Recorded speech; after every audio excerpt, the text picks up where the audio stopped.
যে 2022-এ যেখানে ফিফার 3.2 মিলিয়ন পাওনা শোধ করা বাদে 140 কোটি টাকার পুরোটাই ছিল মধ্যস্বত্বভোগীদের লুটপাটের একটা কেন্দ্র।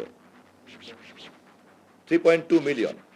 এবারে ফিফার যে পাওনা 3.85 মিলিয়ন, এইটা শোধ করার খরচটুকুও আমরা তুলে ফেলেছি বেসরকারি জায়গা থেকে, এবং বাকি যে 2-3 কোটি টাকা আছে এটাও আমরা সাব লাইসেন্সিংয়ের কাছ থেকে আদায় করব।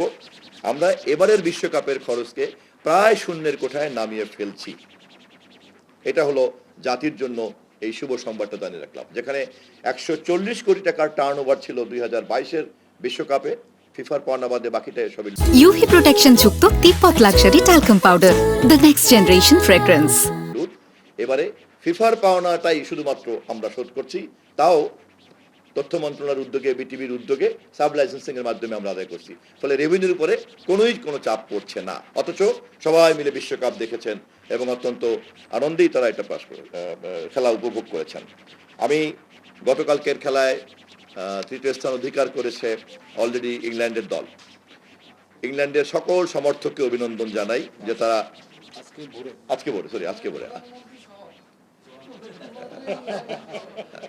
আপনার ওনাকে সূত্র ধরে আপনার কথা বলতে পারেন। সূত্র কিন্তু আমি না, সূত্র কিন্তু উনি। আপনার দায়িত্ব সূত্র কিভাবে ব্যাখ্যা করবেন। আচ্ছা, এটা একটা চমৎকার প্রশ্ন।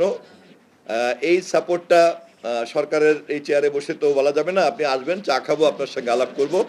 আর তবে এটা ঠিক, আজকের খেলায় যেহেতু স্পেন এবং আর্জেন্টিনার মধ্যে ফয়সলা হয়ে যাবে কে চ্যাম্পিয়ন এবং কে রানার্স আপ, এটা যেহেতু ফাইনাল হয়ে যাবে, এই জন্য এই দুই টিমের খেলোয়াড়দেরকে, সমর্থকদেরকে এবং সংশ্লিষ্ট সকল কর্মকর্তাকে আগাম ধন্যবাদ এবং